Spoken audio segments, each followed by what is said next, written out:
दीप्ति जी हम लाइव हैं, आप स्टार्ट कर सकते हैं। ओके आसमा। जोहार साथियों। आज हमारा जुलाई अंक का तीसरा ये जुलाई अंक का हम सेशन स्टार्ट कर रहे हैं, जो कि हम संपादकीय से शुरू करेंगे। पिछले दिनों की घटनाओं ने तमाम भरम जो है वो तोड़ दिए हैं। बड़ी क्रूरता के साथ समाज ने हमें याद दिला दिया है कि हम महिलाएं आज भी अपने परिवारों, अपने ससुरालों, अपनी समुदायों थोड़े धीरे यह कहिए कि समस्त समाज के लिए ही केवल उनकी निजी संपत्ति है, उनकी प्रतिष्ठा का प्रतीक है। हमारी अपनी मर्जी और इच्छा का कोई अहमियत नहीं है। हमारे लिए तमाम महत्वपूर्ण फैसले दूसरे करेंगे। उनके लिए हमारी खुशी, हमारी सुरक्षा नहीं, बल्कि उनकी प्रतिष्ठा, उनका सामाजिक स्तर, उनकी इज्जत, उनको हमारे भविष्य के बारे में फैसले करने के लिए प्रेरित करेंगे। 27 जून को कानपुर शहर में एक महिला ने बहुत समय तक अपने ससुराल में हिंसा सही और अपना अपमान बर्दाश्त करती रही। फिर उसने फांसी लगाकर अपनी जान दे दी। उसने पहले एक पत्र अपने माँ बाप को लिखा, उसमें तमाम माफी मांगी और लिखा, शादी के 2 वर्ष हो गए लेकिन मुझसे कोई ढंग से बात नहीं करता है। अब मुझे बर्दाश्त नहीं होता और अब मैं जा रही हूँ। बहन की शादी अगर अरेंज मैरिज करना तो एक दूसरे को जानने पहचानने के बाद। दूसरे दिन एक अन्य महिला की संदिग्ध परिस्थितियों में मौत की खबर मिली। दरअसल यह उत्तर भारत के हर कोने की रोज की खबर है। चौंकाने वाली खबर तो केरला से आई और फिर कश्मीर से। केरला में 2 दिन में 2 महिलाओं का ससुराल में जबरदस्त शारीरिक हिंसा और मानसिक उत्पीड़न सहन करने के बाद हुई मौतों की खबर आई। एक के शादी में तो माँ बाप ने बहुत जल्दबाजी में कर डाली, क्योंकि उन्हें किसी ज्योतिषी ने बताया कि अगर 1 साल के अंदर शादी नहीं होती है तो लड़के 27 की उम्र में पहुंचते पहुंचते मर जाएगी। तो बिना जांचे परखे ऐसे लड़के के साथ शादी कर दी गई, जिससे एक अन्य रिश्ता इसलिए टूट गया था कि उसके माँ बाप दहेज की बहुत अधिक मांग कर रहे थे। शादी तो माँ बाप ने उसकी जान बचाने के लिए की, लेकिन जान उसकी बहुत जल्दी चली गई। उसके बाद कई शादीशुदा से ऑनलाइन बातचीत के दौरान केरला की महिला आयोग को बताया गया कि न जाने कितनी महिलाएं हिंसा और अत्याचार बर्दाश्त कर रही हैं और अपना मुंह नहीं खोल रही हैं। समाज का डर, माँ बाप की इज्जत का ख्याल और अपने आप को असहाय महसूस करना, इन सब बातों ने उनकी बात को दबा कर रख दिया। कश्मीर में से अचानक गर्मा-गर्म खबर आई कि कई सिख महिलाओं को जबरदस्ती मुसलमान बनाकर उनसे शादी की जा रही थी। फिर बात सामने आई कि अभी एक महिला के साथ ऐसा हुआ कि और उसे एक 60 साल के बुढ़े के साथ बंदूक के नोक पर धर्म परिवर्तन करके ब्याह दिया गया। उस महिला को पुलिस थाने ले आई। उसने बयान दिया कि वह अपनी मर्जी से एक 29 साल के मुस्लिम पुरुष के साथ चली गई थी। कानूनी अधिकार तो उसका था ही, लेकिन समुदाय और परिवार के सामने पुलिस प्रशासन असहाय साबित हुआ। दिल्ली के सरदारों के प्रतिनिधि जम्मू पहुंचे। उकसाई गई भीड़ ने थाने को घेरा। तमाम शहरों में सिखों ने उग्र प्रदर्शन किया। लव जिहाद के खिलाफ नारे गूंजने लगे और इसी बीच उस लड़की को उसके घर वालों के सुपुर्द कर दिया गया और सिखों के प्रतिनिधियों ने उसकी शादी एक गुरुद्वारे में एक सिख लड़के के साथ कर दी। इस घटनाक्रम के आसपास 2 दंपतियों पर दिल्ली और कर्नाटका में जानलेवा हमले हुए। कर्नाटक की दंपति में पुरुष दलित था और महिला मुस्लिम। दोनों को महिला के घर वालों ने बेरहमी से मार डाला। दिल्ली वाली दंपति दोनों ही जाट थे, लेकिन एक ही गोत्र के थे, इसलिए लड़की के भाई ने दोनों पर वार किया। पति तो मर गया, पत्नी अस्पताल में गंभीर स्थिति में है। 15 साल पहले हमने एडवा की ओर से देश भर में सर्वेक्षण किया था, जिसमें हर समुदाय के हर वर्ग से हमने बहन बेटियों की शादी के संबंध में सवाल पूछे। हिंदुओं की हर जाति के लोगों ने, आदिवासियों ने, मुस्लिम और ईसाई समुदाय के लोग ने, सबने यही जवाब दिया कि 1990 के दशक में कुछ ऐसा हुआ कि लड़कियों की शादियां कठिन और महंगी होने लगी। जिन समुदायों में कुछ ही साल पहले तक शादियां बहुत सरल और सस्ती होती थी, दहेज की मांग और महंगी शादी होने लगी। इससे स्पष्ट था कि नवउदारवादी नीतियों के चलते सामाजिक रिश्ते भी बाजार में द्वारा तय किए जा रहे थे। बाजार तय करने लगा कि शादी में कैसे कैसे रस्में होंगी, कैसे कैसे कपड़े पहने जाएंगे, और यह सब नहीं किया जाएगा तो लड़की वालों के नाक कट जाएगी। इसी के साथ बाजार यह भी सिखाने लगा कि अगर ससुराल में लड़कों को प्यार और इज्जत पाना है तो उन्हें अपने साथ बहुत सारा सामान लेकर जाना होगा। बाजार को जिंदा रखने के लिए फलने फूलने में शादियों का बहुत अहम भूमिका है। वो लोग भी जो स्वास्थ्य, खान पान और बच्चों की शिक्षा का खर्च नहीं उठा पाते हैं, वो भी लड़की की शादी ठीक करने से पहले कर्जा ले लेते हैं। उनकी अपनी संपत्ति बेच देते हैं, कुछ भी करने के लिए तैयार हो जाते हैं। एडवा के सर्वेक्षण के नतीजों ने इस बात की पुष्टि की कि पूंजीवाद और पुरुष प्रधानता एक दूसरे का पोषक है। नवउदारवाद तो पूंजीवाद का ही एक विकट और अधिक शोषण करने वाला रूप है। इसलिए उसके चलते पुरुष प्रधानता भी और ज्यादा क्रूरता के साथ पेश आता है। हमारे समाज में एक अन्य संस्था है जो महिलाओं के अधिकारों को सीमित करने में बहुत बड़ी भूमिका अदा करती है। यह है वर्ण व्यवस्था। इस प्रणाली को जिंदा रखने वाले लोग और यह हर धार्मिक समुदाय में बड़ी संख्या में पाए जाते हैं। अपने परिवार की महिलाओं ये है वर्ण व्यवस्था। वर्ण व्यवस्था जी, वर्ण व्यवस्था। अपने परिवार की महिलाओं की शादियां अपनी ही जाति के अंतर्गत करने पर आमादा होते हैं। अगर कोई महिला जाति की लक्ष्मण रेखा को पार करने का साहस करती है, खास तौर से अगर अपनी जाति से नीच जाति का पुरुष के साथ संबंध स्थापित करती है, तो इसकी सजा बहुत ही कठोर होती है।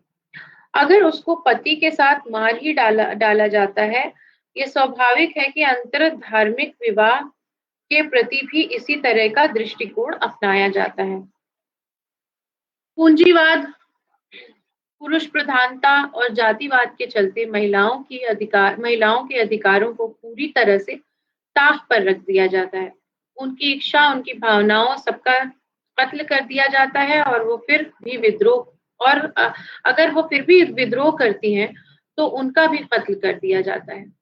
या फिर जैसा कि जम्मू में हुआ कि उनको जबरदस्ती भेड़ बकरी की तरह किसी दूसरे व्यक्ति को सौंप दिया जाता है। यह बहुत ही आशान्वित करने वाली बात है कि हाल की घटनाओं ने केरला की वाम मोर्चा सरकार की आत्मा को झकझोर के रख दिया है।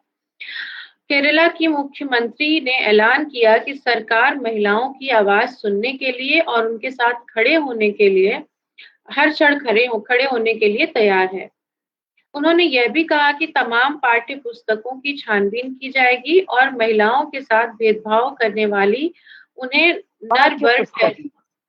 पाठ्य पुस्तक यानी टेक्स्ट पाठ्य पुस्तकें भेदभाव करने और उन्हें नर बर ठहराने वाली बातें जो हैं बुक्स में वो सब निकाल दी जाएंगी। इसलिए केरला के सीपीआईएम राज्य कमेटी ने स्त्री पक्ष केरलम अभियान चलाने का फैसला लिया है, जिसके माध्यम से पूरे राज्य में महिलाओं के अधिकारों, उनकी सुरक्षा के बारे में लोगों को प्रेरित किया जाएगा। तमाम जन संगठन भी इसमें भाग लेंगे। भारत का संविधान महिलाओं को बराबर के अधिकार, भारत का संविधान महिलाओं को बराबर का अधिकार देता है। इस पर प्रहार करने वाले लोगों को, चाहे वो कोई भी हो, परिवारजन, ससुराल के लोग, समुदाय के लोग तथा कथित प्रतिनिधि और धर्मगुरु अपराधी ठहरकर दंडित किए जाना आवश्यक है। यह संपादकीय सुभाषिनी अली जी ने लिखा था। और अब मैं सुभाषिनी अली जी का ही लिखा हुआ एक लेख पढ़ूंगी, जिसका नाम है राम के नाम पर जमीन घोटाला। उत्तर प्रदेश में योगी राज में बहुत कुछ हो रहा है जो कि अजूबा है। जिला पंचायत के अध्यक्षों के चुनाव को लेकर बहुत सारे विपक्ष के उम्मीदवारों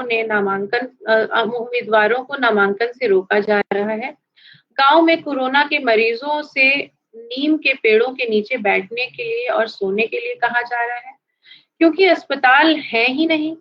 लेकिन सबसे चौंकाने वाली और अजूबा घटनाएं तो अयोध्या में घट रही हैं, जहां जमीन की खरीद के अजब सौदे उस ट्रस्ट के सदस्यों द्वारा किए जा रहे हैं, जिनको श्रद्धालुओं ने करोड़ों रुपए का चंदा सौंपकर राम मंदिर के निर्माण की जिम्मेदारी दी है। 13 जून को समाजवादी पार्टी के नेता पवन पांडे और आप पार्टी के नेता संजय सिंह ने अलग अलग प्रेस वार्ताएं करके दस्तावेजों के जरिए इस बात को प्रमाणित किया है कि 18 मार्च को 2 करोड़ में एक जमीन खरीदी गई और फिर 15 मिनट के बाद उसे राम जन्मभूमि न्यास को 18.5 करोड़ में बेच दी गई। 2 करोड़ में खरीदी गई और 18.5 करोड़ में बेच दी गई। इस जमीन को सुल्तान अंसारी और रवि मोहन तिवारी के नाम के व्यक्तियों ने हरीश और कुसुम पाठक से खरीदा और फिर उसे न्यास को बेच दिया। न्यास ने इस जमीन को 4,123 रुपए प्रति वर्ग गज के दौर पर खरीदा, जबकि सरकारी सर्किल रेट केवल दर पे खरीदा। हाँ, जो 4,123 प्रति वर्ग गज दर पर खरीदा, जबकि सरकारी सर्किल रेट केवल 663 रुपए का है। दोनों ही सौदों के साक्षी ऋषिकेश उपाध्याय अयोध्या के भाजपाई महापौर और अनिल मिश्रा न्यास के सदस्य थे। रवि मोहन तिवारी स्वयं महापौर के करीबी रिश्तेदार हैं। इसलिए सनसनीखेज खबर के सार्वजनिक होने के तुरंत बाद न्यास के महासचिव चंपत राय धोखाधड़ी के आरोपों का तुरंत उत्तर देने टीवी चैनलों और अखबारों के पन्नों पर दिखाई दिए। उन्होंने कहा कि पाठक दंपति के साथ अंसारी और तिवारी ने बेचने का करार 10 साल पहले किया था और इन सालों में अयोध्या में जमीन की कीमतों में बड़ा उछाल आया है। हरीश और कुसुम पाठक नामजद अपराधी थे। उन्हें उत्तर प्रदेश का पुलिस भगवान दी है।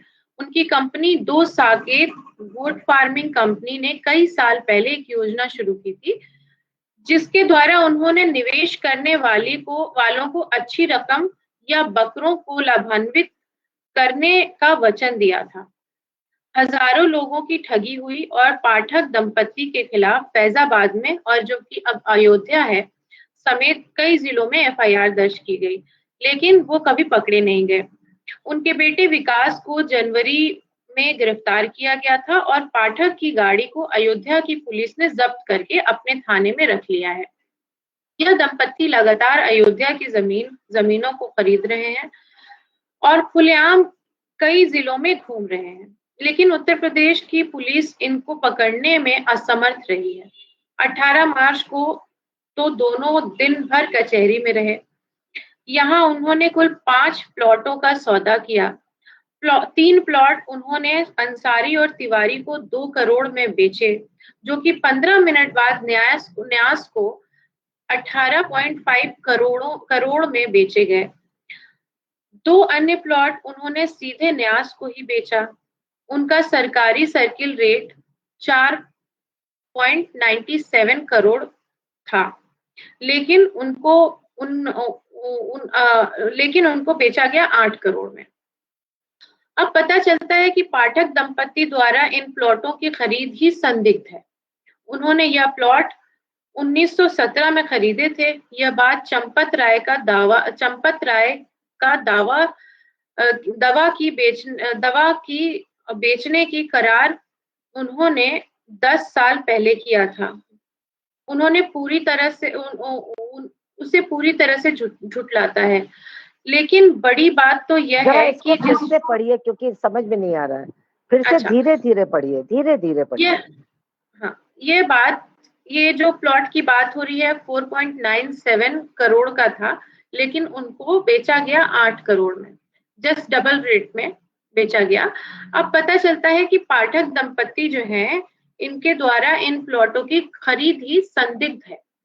उन्होंने ये प्लॉट 1917 में खरीदे थे। यह बात चंपत राय का दावा जो बेचने का जो करार का दावा था, उन्होंने 10 साल पहले जो किया था, उसको पूरी तरह से झुठलाता है। लेकिन बड़ी बात तो यह है कि 5 प्लॉटों को पाठक दंपति ने 4 भाइयों से 2 करोड़ में खरीदा था। उनके बारे में कहा जा रहा है कि यह वक्फ की संपत्ति थी। उस वक्फ की मुतवल्ली ने उसी समय उस सौदे का कोर्ट में विरोध किया था। उन्हें स्टे भी मिल गया था। वह बताते हैं कि मई के महीने तक उस प्लॉट पर बैनर लगा हुआ था, जिस पर लिखा था कि यह जमीन विवादित है। उनकी माने तो यह बैनर को पाठक ने ही हाल में ही उतार दिया था।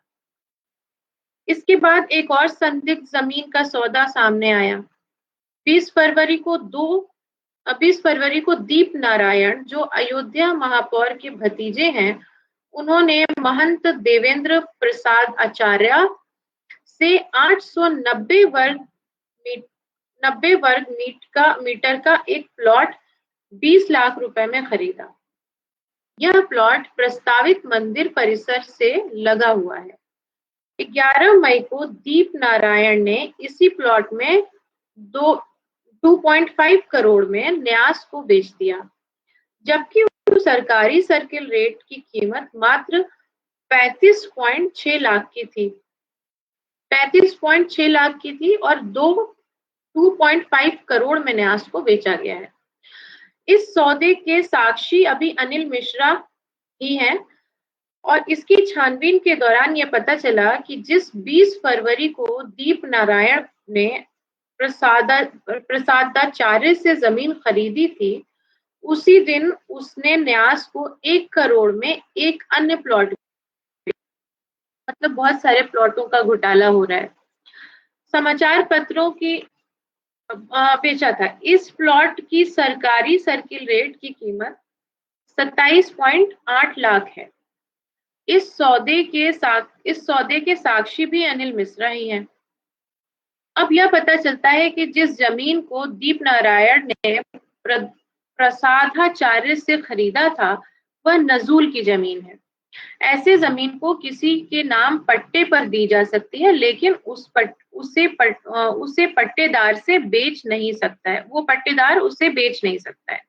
अब अयोध्या का जिलाधीश से इस बारे में पूछताछ की गई तो उन्होंने जवाब दिया कि वे जांच भी तभी कर सकते हैं जब शिकायत होगी, और अभी तक कोई शिकायत नहीं हुई है।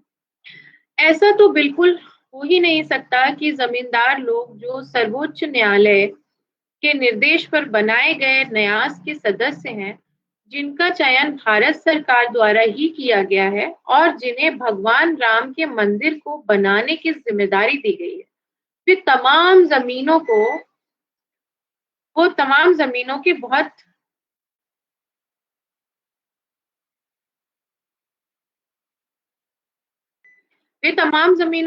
बढ़ा चढ़ा करके दामों को बिना कागजात में देखे हुए, बिना जमीन के मूल्य के बारे में जांच पड़ताल किए हुए खरीदने का काम कर रहे हैं। हर स्तर पर मिली भगत का संकेत दिखाई दे रहा है। शर्मनाक बात तो यह है कि इस मिली भगत के चलते आस्था के नाम पर इकट्ठा किए गए धन का दुरुपयोग किया जा रहा है और जबरदस्त मुनाफाखोरी की गई है। न्यास द्वारा तमाम संदिग्ध जमीन की खरीद से संबंधित दस्तावेज और जानकारियां पिछले 2 हफ्ते में सार्वजनिक क्षेत्र में मौजूद हैं, लेकिन राज्यों और केंद्र सरकार ने इनका कोई संज्ञान नहीं लिया है। यह दोनों सरकारें पूरी तरह से न्यास की स्थापना और उसकी कार्यप्रणाली के लिए जिम्मेदार हैं। इस तरह की पूछताछ का न होना अपने आप में एक सवाल खड़ा करता है कि इसके ठीक विपरीत जब उन्हें गृह जनपद बिजनौर में चंपत राय और उनके भाइयों का एक जमीन कब्जे के मामले में जानकारी एक वरिष्ठ पत्रकार द्वारा सार्वजनिक की गई थी, तो राज्य सरकार फौरन हरकत में आ गई थी।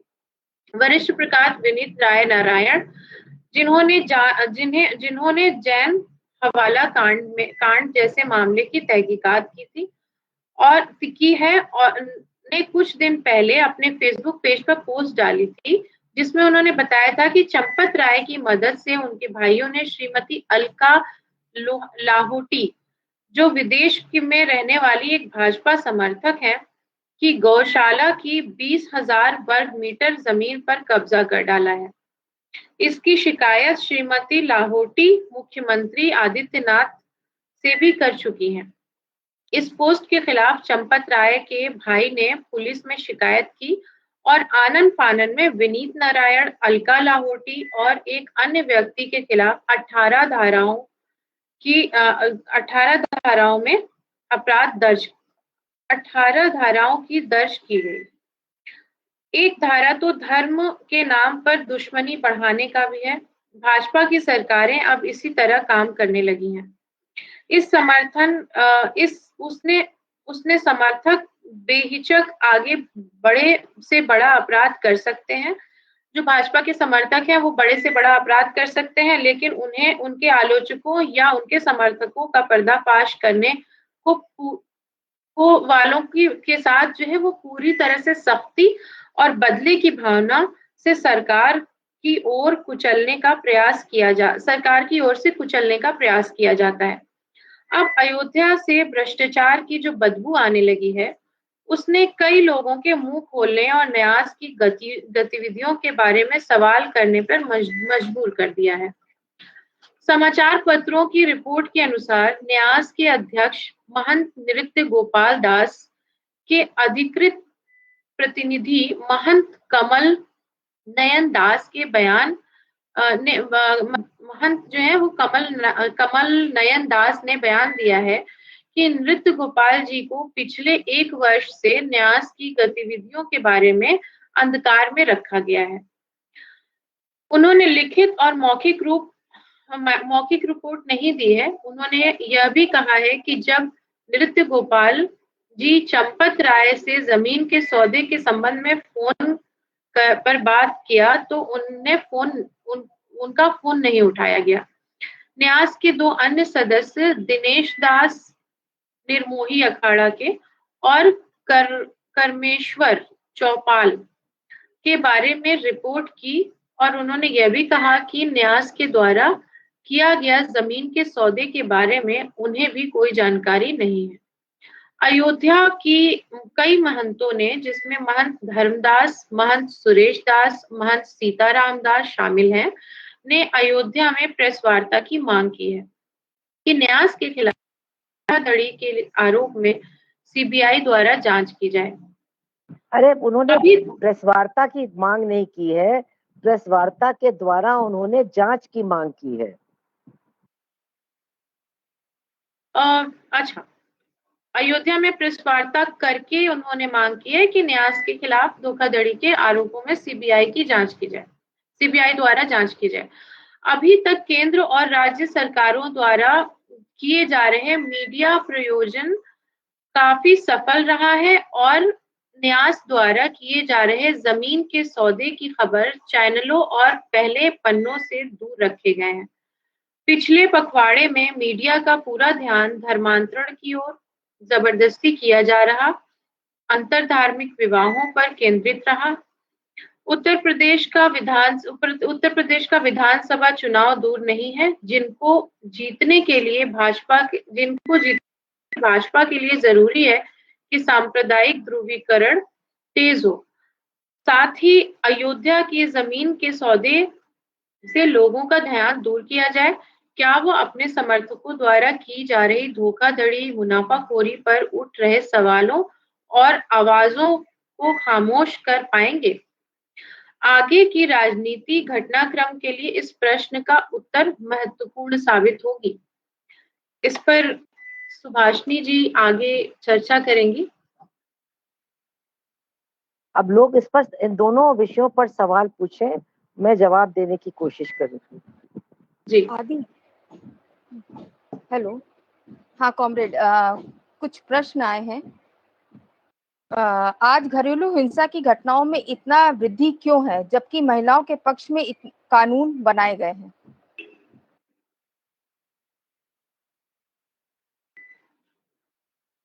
हेलो।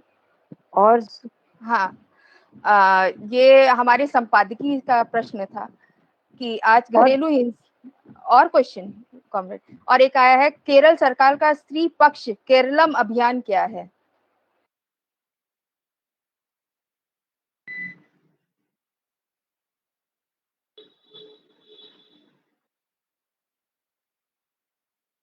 होती है हमारे देश में, ऐसा नहीं है कि ये कोई नई चीज है, ये हमेशा से चली आ रही है और इसके उदाहरण सब लोग जानते हैं कि हजारों सालों से हमारे सामने आते रहे हैं।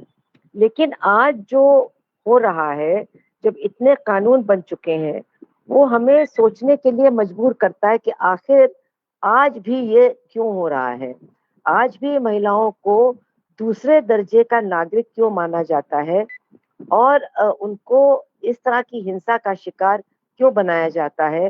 केवल ससुराल में ही वो हिंसा नहीं बर्दाश्त करती हैं, बल्कि जो उनके अपने घर के लोग हैं, अगर वो अपने मतलब अपनी इच्छाओं के अनुसार शादी करना चाहती है या दोस्ती करना चाहती है, तो उनकी भी हिंसा उस महिला को झेलना पड़ता है। तो ऐसा क्यों?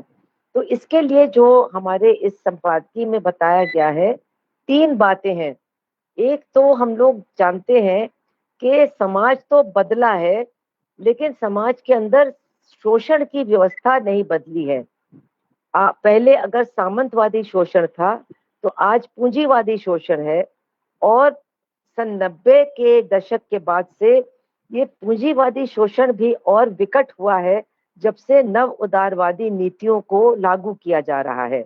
तो जब शोषण और भी ज्यादा बढ़ा है, तो शोषण का साथ देने वाली जो एक विचारधारा है, जिसको हम पुरुष प्रधानता कहते हैं, उसका भी असर बहुत ज्यादा बढ़ा है।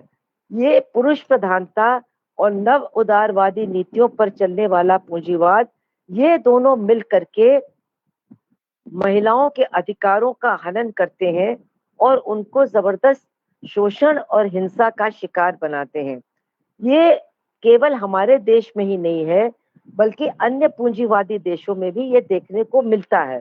लेकिन हमारे देश में एक संस्था और है जो महिलाओं के अधिकारों को बहुत सीमित करता है, और वो संस्था है वर्ण व्यवस्था, यानी जिसको हम जात पात की व्यवस्था कहते हैं। तो जो लोग इस देश में, इस समाज में, और इसमें हिंदुओं के अलावा मुसलमान भी हैं, ईसाई भी हैं, जो जात पात को जिंदा रखना चाहते हैं, वर्ण व्यवस्था को जिंदा रखना चाहते हैं, और अफसोस की बात है कि बहुमत लोग ऐसे हैं जो वर्ण व्यवस्था में बहुत ज्यादा आस्था रखते हैं। तो इस व्यवस्था को जिंदा रखने के लिए सबसे ज्यादा जरूरी ये है कि लड़कियों की शादियां अपने जात में ही हों। अगर कोई लड़की अपनी जात के बाहर शादी करती है, खास तौर से अगर वो अपनी जात से निचली जात में शादी करती है, तो फिर वर्ण व्यवस्था को बहुत खतरा पैदा हो जाता है, वर्ण व्यवस्था चरमराने लगती है। इसलिए लड़कियों के शादी के अधिकार को पूरी तरह से सीमित और नियंत्रित रखना, ये वर्ण व्यवस्था के जिंदा रहने के लिए बहुत ज्यादा जरूरी है। अब आजकल पहले के मुकाबले आजकल जब लड़की लड़के एक साथ पढ़ते हैं, एक साथ काम करते हैं, एक साथ उनको मिलने का, बातचीत करने का मौका पहले से बहुत ज़्यादा मिलता है, तो निश्चित तौर पर उनके बीच में दोस्ती भी होती है, प्यार भी पैदा होता है, वो एक-दूसरे के साथ संबंध भी स्थापित करना चाहते हैं। और इस तरह के संबंध उनके माँ-बाप, उनके समुदाय और समाज को बिल्कुल बर्दाश्त ही नहीं है, इसलिए वो बहुत ज़बरदस्त हिंसा के शिकार होते हैं। मतलब ये दंपति भी और इनमें जो महिलाओं ने फैसला लिया है शादी करने का, वो भी। इसके साथ-साथ हम लोगों ने इस संपादकी में ये भी देखा है और मैंने इस संपादकी में इस बात का हवाला भी दिया है कि हम एडवा ने कुछ साल पहले एक सर्वेक्षण किया था, एक सर्वे किया था और हम लोगों ने हज़ारों परिवारों से बातचीत की थी। ये परिवार हिंदुओं में तमाम जातियों के परिवार थे, आदिवासी परिवार थे और मुसलमानों की भी तमाम जातियों के परिवार थे, ईसाइयों के भी अलग-अलग तरह के परिवार थे। तो तमाम वर्गों और तमाम जातियों के लोगों से पूछा गया कि आपको लड़की की शादी को लेकर के क्या बदला हुआ दिखाई देता है? तो उन्होंने सबने मतलब एक स्वर से ये कहा कि ऐसा कुछ हो गया है पिछले 10 साल में कि लड़कियों की शादियाँ बहुत महँगी हो गई हैं। जो लड़के वाले हैं, उनकी माँगें बहुत ज़्यादा बढ़ गई हैं। तो जब हम लोगों ने इन तमाम उत्तर को इकट्ठा किया और फिर ये कोशिश की कि हम समझें, समीक्षा करें कि भाई ऐसा क्या हुआ है कि ये बड़ा परिवर्तन हुआ है। जिन जातियों में, जिन समुदायों में सस्ती शादियाँ होती थीं और बहुत सरल तरीके से शादी होती थी, बस एक धोती देना या बस खाना 5-10 लोगों को खिला देना और शादी हो जाती थी। तो इन समुदायों में भी क्यों इतना फ़र्क आया है? क्यों शादियाँ इतनी महँगी हो गई हैं? तो बिल्कुल स्पष्ट हुआ कि नव उदारवादी नीतियों के चलते बाज़ार का जो हस्तक्षेप है, लोगों के निजी जीवन में, लोगों के आपसी रिश्तों में और परिवारों के अंदर, ये बहुत ज़्यादा बढ़ गया है। नव उदारवाद के चलते बाज़ार की अहमियत, बाज़ार का महत्व बहुत ज़्यादा बढ़ जाता है दुनिया में और हमारे देश में भी बढ़ा है और ये बाज़ार तय करता है कि शादी कैसी होगी, शादी में रस्म क्या होगा। आप अगर मेरी बात को समझ नहीं पा रहे हैं, तो आप टीवी खोल करके देखिए। रोज़ सुबह से शाम तक टीवी हमको बताता है कि शादियाँ कैसी होनी चाहिए, शादियों में कपड़े कैसे पहने जाने चाहिए, शादी से पहले लड़की को ब्यूटी पार्लर क्यों जाना चाहिए, शादी के दौरान किस-किस प्रकार की अलग-अलग रस्में होनी चाहिए जो 2-2 3-3 दिन तक चलती हैं। जिन परिवारों में कभी ये ऐसी रस्में होती ही नहीं थी, आज वो भी इन रस्मों को मतलब निभाने की कोशिश कर रहे हैं। ये जो टीवी है, ये एक-एक परिवार को बता रहा है कि अगर तुमने अपनी बेटी को फ्रिज नहीं दिया, अगर तुमने अपने होने वाले दामाद को मोटरसाइकिल नहीं दी या 4 पहिया वाहन नहीं दिया, अगर तुमने होने वाली समधन को बढ़िया-बढ़िया साड़ी और गहने नहीं दिए, तो तुम्हारी बेटी ससुराल में परेशान होगी, उसको सम्मान नहीं मिलेगा, उसको प्यार नहीं मिलेगा। मतलब ये जो टीवी है, ये टीवी क्या है? ये टीवी बाज़ार का ही एक यंत्र है, जो हमें बहुत कुछ खरीदने के लिए एक तरह से मजबूर करता है। ये टीवी हमको बताता है कि हमारी लड़कियाँ कैसे खुश होंगी ससुराल में। ये टीवी हमको बताता है कि हमारी बेटियों को ससुराल में कैसे सम्मान मिलेगा। आप सोचिए कि अगर एक लड़की डॉक्टर है और जिसके साथ शादी हो रही है, वो भी डॉक्टर है, तो भी टीवी हमको बताएगा कि लड़की के परिवार वालों को बहुत कुछ लड़के के परिवार वालों को देना ही होगा। हालाँकि दोनों की स्थिति और दोनों का स्तर पढ़ाई लिखाई में बिल्कुल एक जैसा है। तो इससे क्या होता है? इससे हम तो यही समझते हैं कि लड़कियों की शादियों का मतलब खर्चा बढ़ जाता है। जब लड़की अपनी ससुराल जाती है तो दहेज का की मांग भी लगातार होती रहती है। लगातार उसको प्रताड़ित किया जाता है कि अपने घर जा कर के ये लाओ, वो लाओ। जब उसकी नंद की शादी का सवाल आता है, तो उसके ससुराल वाले कहते हैं अब नंद की शादी है, इसका भी इंतज़ाम तुम्हारे ही माँ-बाप को करना पड़ेगा। तो उसके साथ जो हिंसा होती है, उसके साथ जो बदसलूकी होती है, वो बहुत बढ़ती है। लेकिन जो बुनियादी बात है वो ये कि इस तरह से लड़की के परिवार के ऊपर बोझा डालने के लिए ज़रूरी है कि लड़की का सामाजिक स्तर कम किया जाए, और वो कम किया जाता है इसी बाज़ार के हस्तक्षेप के माध्यम से। जैसे कि आप लोगों को याद होगा कि कई साल पहले एक विज्ञापन आता था टीवी के ऊपर, जिसमें अमिताभ बच्चन एक खंबे के पीछे खड़े हैं और लड़की को देखने वाले लोग आए हैं उसके घर में, और अमिताभ बच्चन पूछते हैं कि क्या ये रिश्ता हो जाएगा? और खुद ही जवाब देते हैं कि नहीं, ये रिश्ता नहीं होगा, क्योंकि लड़की का घर जो है उसकी हालत बहुत खराब है, बहुत बोसीदा है। देखिए उसके घर का के जो दीवार है उनमें रंग भी सब बिल्कुल मतलब खराब हो गया है।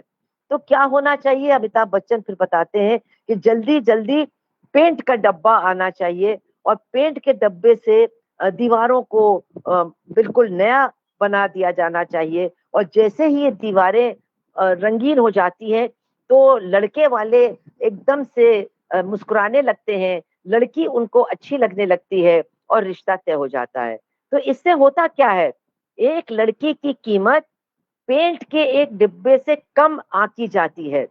लड़की की कीमत वो चाहे जितनी पढ़ी लिखी क्यों न हो, वो दीवारों के साथ दीवारों की हालत के साथ तय की जाती है। तो इससे निश्चित रूप से लड़की का जो स्तर है, लड़की की जो कीमत है, वो और भी ज़्यादा गिरा दी जाती है लोगों की आँखों के सामने। तो अगर आज की तमाम इश्तिहार और विज्ञापन को आप देखेंगे, तो वो इसी तरह के होते हैं, और इसी तरह का संदेश समाज के अंदर, घर के अंदर वो भेजते हैं, जिससे लगातार लड़कियों का, महिलाओं का स्तर नीचा होता है, और उस स्तर को ऊँचा करने के लिए तमाम उसको उसके माँ-बाप को खर्चा करना पड़ेगा, तमाम उनको उपहार देने पड़ेंगे, तमाम गहने और तमाम रुपया और तमाम मतलब खर्चा करना पड़ेगा, ताकि वो जो लड़की का स्तर लड़के के बराबर नहीं है, उसको लड़के के बराबर लाया जा सके। तो यही कारण है कि आज हम देखते हैं कि जहाँ बात हो रही है कानून द्वारा अ, महिलाओं के अधिकारों को सुरक्षित करने की, जहाँ बार-बार कोर्ट में फैसला हो रहा है कि एक 18 साल की महिला को पूरा अधिकार है अपना जीवन साथी चुनने का, जहाँ लगातार कहा जा रहा है कि दहेज देने और लेने को बहुत सख्ती से मतलब दंडित किया जाएगा, वहाँ व्यवहार में बिल्कुल तस्वीर अलग है, और महिलाओं पर हिंसा बढ़ रही है, उनके अधिकारों का लगातार हनन हो रहा है, और ये जो दहेज का लेना-देना है, वो केवल शादी के तक सीमित नहीं, बल्कि लड़की के महिला के विवाहित जीवन भर चलता ही रहता है। ये सारी चीज़ें आज देखने को मिल रही हैं। तो ये जो नव उदारीकरण का जो रूप है पूंजीवाद का, और इसके साथ जो हमारे समाज में पुरुष प्रधानता पहले से सुभाषिनी व्याप्त जी, है। सुभाषिनी जी, हाँ, आप कैमरा नहीं ऑन करी हैं, प्लीज कर दीजिए। सब कमेंट बॉक्स में कह रहे हैं कि आप कैमरा ऑन ओहो, तो अगर हमारी शक्ल नहीं दिखाई देगी तो आवाज तो सुनाई दे रही है। करें। वही लोगों की हमारा डिमांड है। हमारा कैमरा कैमरा नहीं ऑन हो रहा है, तो अब आप मेरी आवाज सुनिए। तो ओके, पुरुष ठीक। प्रधानता और नव उदारवाद का जो ये विकट रूप है पूंजीवाद का, और वर्ण व्यवस्था, ये तीनों मिलकर के हमारे देश में महिलाओं पर हिंसा बढ़ा रही हैं, और दहेज का जो भूत है वो अब घर-घर मंडरा रहा है और उनकी खुशियों को चुरा रहा है। ये है असली चीज़ जो हमको समझनी चाहिए। दूसरी बात सुभाषिनी जी, पूछी एक गई है, केरला के बारे में पूछा गया सवाल, तो उसका जवाब मैं दूँगी कि केरला में जब ये 2-3 घटनाएं हुई, मतलब घरेलू हिंसा, मतलब महिलाओं ने उसके वजह से आत्महत्या कर ली, तो सरकार ने ये फैसला लिया कि वो बहुत सख्ती से इस मामले में हस्तक्षेप करेगी और पाठ्य पुस्तकों में जो महिला विरोधी बातें हैं, असमानता को समाप्त करने वाली बातें हैं, उनको सब हटाया जाएगा और महिलाओं की बात को सुनने के लिए 24 घंटा सरकारी संस्थान सतर्क रहेंगे। इसके साथ-साथ सीपीआईएम ने ये अभियान चलाया, स्त्री पक्षम केरला। स्त्री पक्षम का मतलब है स्त्री के पक्ष में खड़ा केरला, के महिलाओं के बारे में जो दुर्भावना है उसको दूर करने के लिए एक जबरदस्त अभियान चलाया गया। तमाम मीटिंग्स, तमाम ऑनलाइन मीटिंग्स, तमाम सेमिनार, तमाम मतलब पर्चे, घर घर जा करके लोगों को समझाने का काम, ये सब कुछ इस अभियान के दौरान किया गया। अब हमें मालूम हुआ है कि एडवा ने भी आगे बढ़ करके केरला में एक जबरदस्त अभियान चलाया महिलाओं के अधिकारों की सुरक्षा को लेकर के, और उन्होंने कानूनी जानकारी और तमाम बातें लोगों के बीच में बांटी और महिलाओं के अंदर एक विश्वास पैदा करने की कोशिश की कि उनको हिंसा के खिलाफ खड़ा होना पड़ेगा। अगर उनके परिवार वाले साथ नहीं देंगे तो एडवा उनका साथ देगी, सीपीआईएम उनका साथ देगी और केरला की वामपंथी सरकार भी उनका साथ देगी। ये बहुत ही महत्वपूर्ण कार्यक्रम है और हम लोग तो यूपी में सपना भी नहीं देख सकते कि ऐसे कार्यक्रम हमारे उत्तर प्रदेश में भी चलाए जा सकते हैं।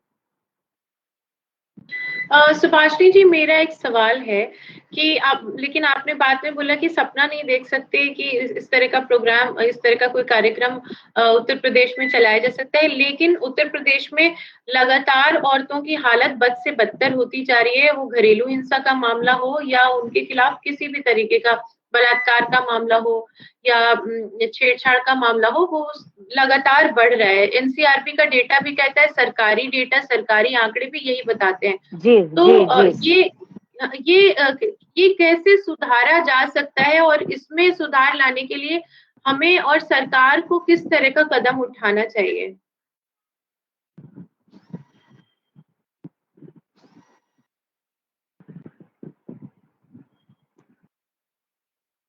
देखिए, जैसी सरकार हमारे उत्तर प्रदेश में है, वो तो हिंसा को, महिलाओं के खिलाफ हिंसा को बढ़ाने वाली सरकार है। आपने देखा कि चाहे वो हाथरस कांड हो, चाहे दूसरे बलात्कार के मामले रहे हों, तो सरकार ने तो बलात्कारियों का साथ देने का काम किया है। इसके साथ-साथ इसी सरकार ने अंतर धार्मिक शादियों को एक अपराध घोषित करके ऐसी शादी करने वाले लोगों को बहुत बुरी तरह से दंडित किया है। वो कई लोग आज भी जेल में हैं। तो सरकार ऐसा अभियान चलाएगी जो महिलाओं के अधिकारों को सुरक्षित रखेगी, ये तो हम लोग सोच भी नहीं सकते हैं। लेकिन हाँ, हम लोगों को, महिला संगठनों को कोशिश ये करनी चाहिए कि हम लोग अपने स्तर पर अभियान चलाएं और ऐसे मामलों में हस्तक्षेप करें, लड़ाई लड़ें। जहां तक हम लोग कर सकते हैं हम कर भी रहे हैं, लेकिन जितना उत्तर प्रदेश में सवाल बड़ा है उतनी हमारी ताकत हस्तक्षेप करने की नहीं है। लेकिन इसका मतलब ये नहीं है कि हम चुप बैठेंगे। जहां भी जो भी मौका मिलेगा हमको हस्तक्षेप करना पड़ेगा और कोशिश ये करनी चाहिए कि अन्य महिला संगठनों को भी हम अपने साथ लें और महिला संगठन ही नहीं, जो अन्य जनवादी संगठन हैं उनको भी अपने साथ लें। अभी आपको मालूम है कि 23 जुलाई से हमारा जीने का अधिकार अभियान शुरू होने जा रहा है, जिसमें हम एसएफआई और डीवाईएफआई को भी अपने साथ लेने जा रहे हैं। तो ये एक अच्छी शुरुआत है और यही तरीका है उत्तर प्रदेश के अंदर भी चीजों को बदलने की कोशिश करने का। बस यहाँ पर एक ही आशा की किरण है कि हमारे जो उच्च न्यायालय हैं, उन्होंने अभी तक फैसले हमारे अधिकारों के पक्ष में ही लिए हैं, लेकिन इन फैसलों को लागू करने का काम तो सरकार का है और वो सरकार करने नहीं जा रही है। तो ये लंबी लड़ाई है और कठिन लड़ाई है, लेकिन इसको लड़ना बहुत जरूरी है। Thank you. कॉमरेड, राम के नाम पर जमीन घोटाला पर कुछ प्रश्न आए हैं। इसमें है हाँ, राम मंदिर के निर्माण में उनको सब जमीन। एक साथ पढ़ दीजिए। ठीक। राम मंदिर के नाम पर जमीन की खरीद फरोख्त को लेकर किस प्रकार की मिली भगत हुई है। दूसरा प्रश्न है राम मंदिर न्यास के अध्यक्ष जैसे महंत नित्य गोपाल दास को क्यों अंधेरे में रखा गया। और एक प्रश्न है यह मुद्दा फिर क्यों मीडिया से गायब हो गया है। और एक आखिरी प्रश्न है कोरोना काल में आम आदमी की कमाई कम हुई है, वहीं कारपोरेट्स जैसे अंबानी अडानी की कमाई ये तो बढ़ी एक है, अलग सवाल है, ये एक इसका अलग क्या सवाल है, कारण है। उसको ओ, बाद में लेंगे। ठीक। देखिए, अयोध्या वाली बात तो मैं सबसे कहूंगी कि जितने सवाल पूछे गए हैं सबका जवाब उस लेख में काफी सरल भाषा में दिया गया है। तो इसीलिए ये पढ़ने का हम लोगों ने कार्यक्रम रखा, क्योंकि बहुत से लोग मतलब पढ़ के सुनाने का कार्यक्रम रखा गया है, क्योंकि कई लोग पढ़ नहीं पाए हैं। लेकिन इसमें एक बात बहुत स्पष्ट है कि अगर हम देखें कि सारे जमीन के खरीद में ये मिस्टर एंड मिसेस पाठक, हरीश और कुसुम पाठक लिप्त हैं। ये दोनों सारी जमीन के खरीद में लिप्त हैं, और ये लोग ऐसे हैं जो अपराधी हैं। इनके घर की कुर्की का नोटिस भी निकाला गया है। उत्तर प्रदेश की पुलिस कहती है कि हम इनको पकड़ ही नहीं पा रहे, इनको ढूंढ नहीं पा रहे हैं, और ये दोनों खुले आम अयोध्या में जमीन खरीद रहे हैं, जमीन बेच रहे हैं, जिसके लिए उनको कचहरी जाना पड़ता है, दिन भर कचहरी में बैठना पड़ता है, और न्यास के लोगों के साथ इनका संबंध है। अयोध्या के महापौर जो भाजपा के हैं उपाध्याय, उनके साथ संबंध है, तमाम इन लोगों के साथ संबंध है। तो इससे निश्चित तौर पर पहली बात तो ये समझ में आती है कि ये जो पाठक दंपत्ति है, मिस्टर एंड मिसेस पाठक, ये खुद बीजेपी के लोगों के साथ मिले हुए हैं, और इसीलिए इनको पकड़ा नहीं जा रहा है। इनको पूरी छूट दी गई है कि ये जाकर के जमीनों को खरीदे और फिर न्यास के हाथ बेचे, और बीच में करोड़ों का मुनाफा हो, जो ये लोग सब आपस में बांट करके निश्चित रूप से खाते होंगे। इसके अलावा एक बात और सामने आई है कि ये जितने सौदे हो रहे हैं, इनमें जो साक्ष्य हैं वो एक मिश्रा जी हैं, और एक मतलब एक अंसारी जी हैं, और एक तिवारी जी हैं, और ये भी सब न्यास के सदस्य हैं। वो उपाध्याय जो महापौर हैं उनके रिश्तेदार हैं, और वहां पर जो भू माफिया है उनके साथ अच्छे संबंध रखने वाले लोग हैं। इसीलिए ये कहा जा रहा है कि ये मिली भगत है। और मिली भगत का प्रमाण हमको इस बात से मिलता है कि आप सोचिए कि 2 करोड़ में जमीन 5 बजे शाम को खरीदी जाती है, और 5:15 पर वही जमीन 18 करोड़ में न्यास को बेची जाती है। ये कैसे हो सकता है?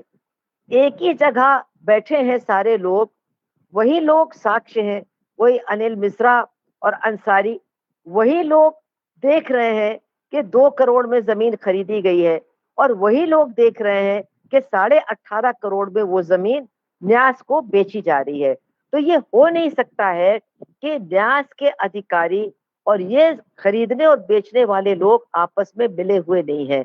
ये बढ़े चढ़े दामों पर जमीनों को बेच रहे हैं और खरीद रहे हैं, ताकि जो बीच का मुनाफा है उसको वो मिल बांट करके खुद खा सके। और ये 5 जमीनों की बिक्री में बिल्कुल स्पष्ट तौर पर सामने आया है। कुछ जमीन जो वक्फ से खरीदा मिस्टर एंड मिसेस पाठक ने, और कुछ जमीन जो उन्होंने एक महंत से खरीदा। 20 लाख में जमीन खरीदी और 2 करोड़ में बेची। तो अब आप सोचिए खरीदने वाले कौन हैं? या क्या बिल्कुल ही मतलब बेवकूफ कुंद बुद्धि के, या बिल्कुल मतलब बेवकूफ टाइप के लोग हैं? नहीं, जमीन खरीद रहे हैं न्यास के लोग, और न्यास को का ट्रस्ट, इस ट्रस्ट को बनाने वाले कौन हैं? इस ट्रस्ट को बनाने वाले केंद्र सरकार और राज्य सरकार के लोग हैं।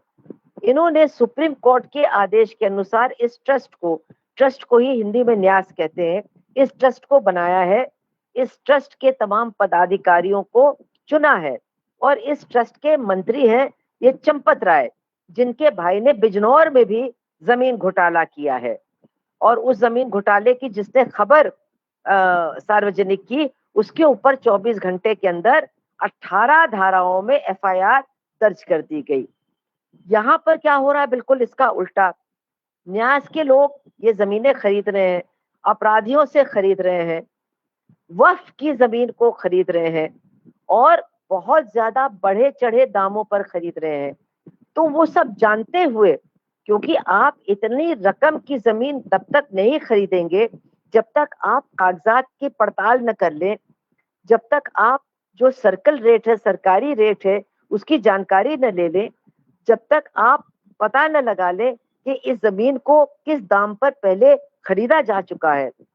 ये तमाम चीजों को जानने के बावजूद इतने बढ़े चढ़े दामों पर अगर जमीन को न्यास ने खरीदा है, तो निश्चित रूप से जो लोग खरीदने में शामिल थे, वो उनकी भी मिलीभगत इसमें पूरी तरह से दिखाई दे रही है कि बेचने वाले और खरीदने वाले और साक्ष्य बनने वाले ये सब मिले हुए हैं, और बीच का जो पैसा कमाया जा रहा है, मुनाफा कमाया जा रहा है, उसको बांट रहे हैं।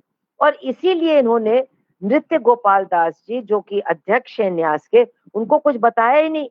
हो सकता है वो इन चीजों की का विरोध करते, हो सकता है वो मतलब इसका पर्दाफाश करते, इसलिए उनको 1 साल से कुछ बताया ही नहीं जा रहा है। और अब जब उन्होंने पता लगाने की कोशिश की, तो उनका फोन भी नहीं उठाया जा रहा है। और ये बातें प्रेस में क्यों नहीं आ रही हैं? हम तो जानते हैं कि प्रेस तो पूरी तरह से सरकार के इशारों पे ही चल रहा है। प्रेस के जो मालिक हैं, वो पूरी तरह से सरकार के हर काम में सरकार का साथ दे रहे हैं। तो उत्तर प्रदेश की सरकार तो बिल्कुल ही नहीं चाहेगी कि ऐन चुनाव से पहले ये घोटाले की खबर पूरी तरह से लोगों के बीच आए, और लोग सवाल करने लगे कि भाई जो हमारा चंदा है, जो भगवान राम के नाम पर हमने दिया है, अगर उसके साथ इस तरह से खिलवाड़ हो रहा है और राम के मंदिर के निर्माण में घोटाला हो रहा है, तो निश्चित रूप से लोग बहुत नाराज होंगे, और तमाम सवालों के घेरे में भाजपा की सरकार उत्तर प्रदेश की और केंद्र की आ जाएगी। योगी और मोदी दोनों सवालों के घेरे में आ जाएंगे, और इसका बहुत बुरा असर, विपरीत असर आने वाले चुनाव पर भी पड़ेगा। इसीलिए इसको पूरी तरह से छुपाया जा रहा है, लेकिन ये बातें अब निकल रही हैं, और हम लोगों का काम है, इसीलिए हम लोग चर्चा कर रहे हैं कि हम भी लोगों को बताएं, हम भी लोगों के बीच में जा करके इस लेख को पढ़ें और बताएं कि भाई ये देखो कि ये क्या हो रहा है। और आप लोग जो अपने आप को भक्त कहते हो, आप लोग भी अयोध्या जा करके कम से कम पता तो लगाओ कि ये सब क्या हो रहा है। अयोध्या में इसकी बहुत चर्चा है, अयोध्या के लोगों से ये बातें छिपी नहीं है, और पूरे उत्तर प्रदेश को बताने की अब बहुत बड़ी जरूरत हो गई है। हाँ, जो आखिरी सवाल था वो जो दीप्ति, जो तुम पूछ रही थी।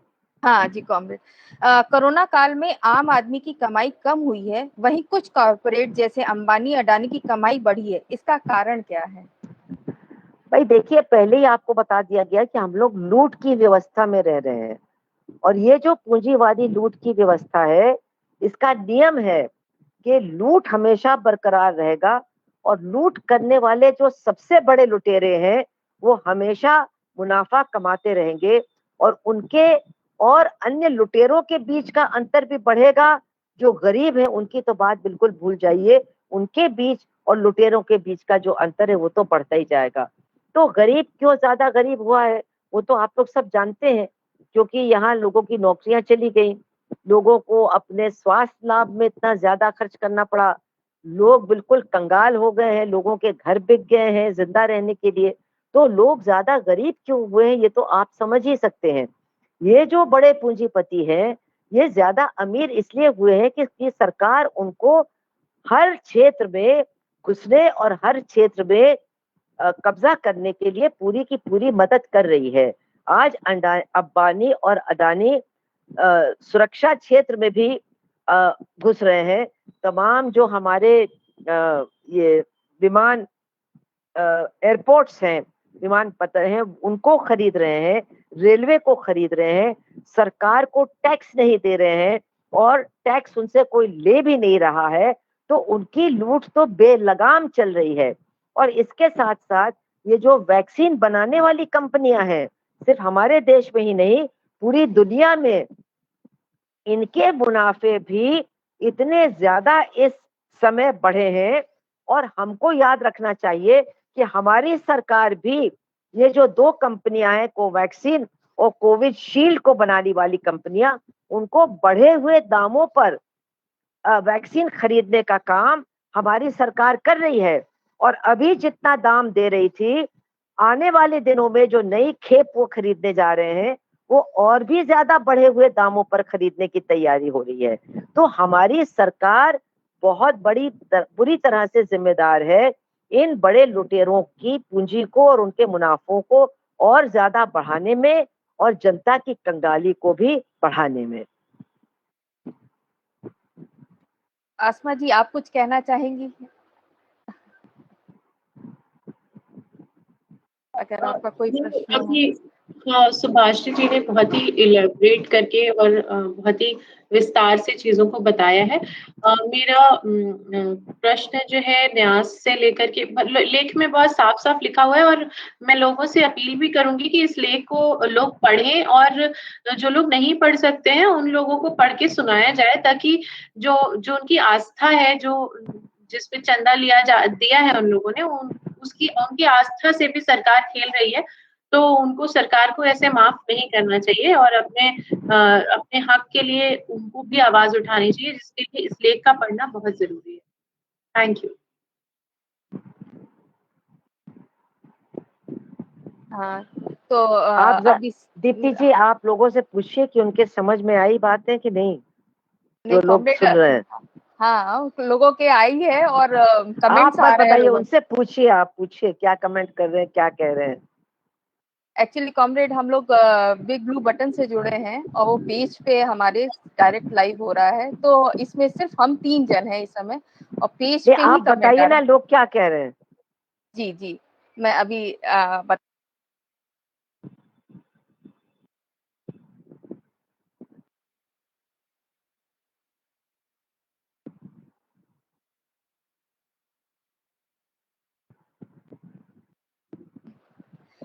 नीलम जी बोल रही है, हम सब लोगों को जरूर बताएंगे लुटेरी सरकार मुर्दाबाद, और आपको धन्यवाद दिया जा रहा है। वो नहीं, सुनिए, वो सब रहने दीजिए। आप उन लोगों से पूछिए कि क्या उनके समझ में आया है जो आज बातें कही गई हैं। नीलम जी नहीं, वो तो समझी हुई है, और लोगों का आ रहा है, कमेंट आ रहा है कमेंट, मैं इसमें पूछ नहीं सकती इन लोग से। अच्छा ठीक है, ओके। बस मैं यही पूछूंगी, कमेंट मैं पूछ सकती हूँ, बस वो लोग अपना कमेंट डालेंगे कि आज आपका कोई ये लेख कैसा लगा और इसे क्या आप लोग को कोई भी अगर कोई जानकारी और लेना चाहे तो आप इसमें कमेंट कर सकते हैं, जिसका हम जवाब पर हम लोग जवाब देंगे। ठीक है, देंगे आपको। हाँ, तो सुभाषिनी जी और आसमा जी, आप दोनों का एडवा के उत्तर प्रदेश के पेज पे अपना कीमती समय देने के लिए बहुत बहुत धन्यवाद। आपका भी बहुत धन्यवाद Deepti ji. Thank you comrade, thank you Asma ji.